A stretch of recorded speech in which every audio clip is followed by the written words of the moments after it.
Magandang araw sa inyong lahat.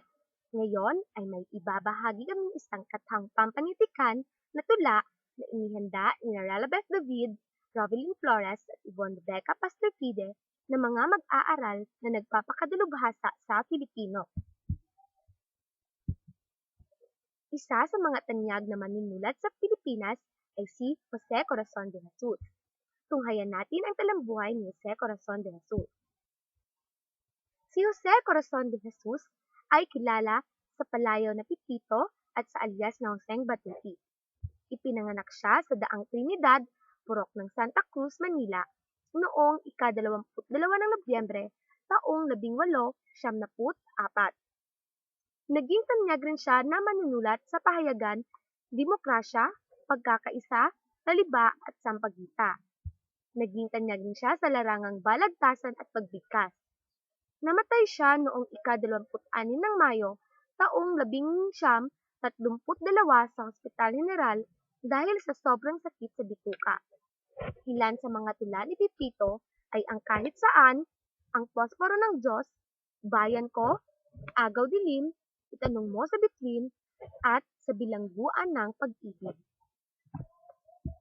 Tunghayan natin ang isa sa mga akda na isinulat ni Jose Corazon de Jesus na pinamagatang Kahit Saan.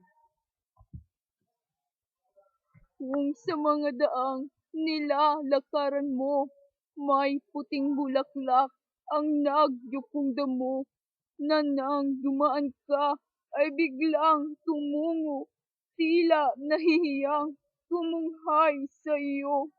Irog, iyay ako. Kung may isang ibong tuwing takip silim, nilalapitan ka at titingin-tingin. Kung sa iyong silid masok na magiliw, at ika'y awitan sa gabing malalim, ako'y yan giliw.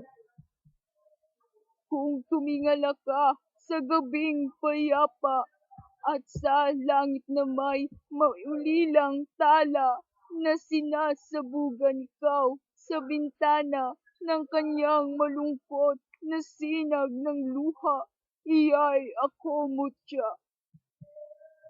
Kung ika'y magising sa dapit umaga, isang paru-paro ang iyong nakita, na sa masetas mong diligin sana, ang pakpak ay wasak at nanlalamig na, iyay ako sinta.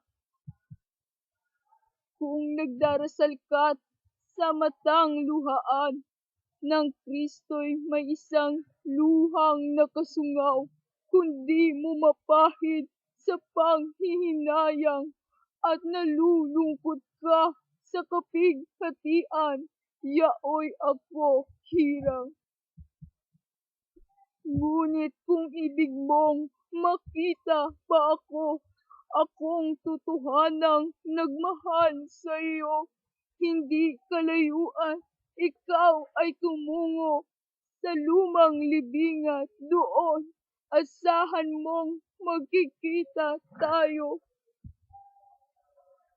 Ang tulang Kahit Saan ay isinasalaysay ng isang personang nangungusap sa kanyang iniibig.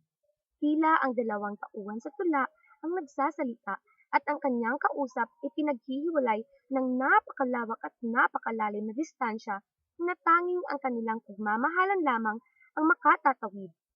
Inilalarawan ng persona ang sarili sa unang bahagi ng tula bilang isang bulaklak sa damo na hindi magawang harapin ang kanyang sinisinta. Ang ikalawa at ikatlong saklong naman ay gumamit ng mga simbolo na parang laging nagmamasid ang ibon at paru-paro, malayo ngunit malapit. Sa ikaapat na saklong naman ay inihalin tulad ng persona ang sarili sa isang luhang nabuo kasabay ng pagtangis ng kanyang sinta. Kapansin-pansin na sa huling saklong ang linyang, ngunit kung nanaising makita pa ako, ipinapahiwatig na ang pag-ibig ay hindi nakakabit lamang at hindi rin namamatay. Katulad ng katawan, ito'y patuloy na nabubuhay. Maraming salamat!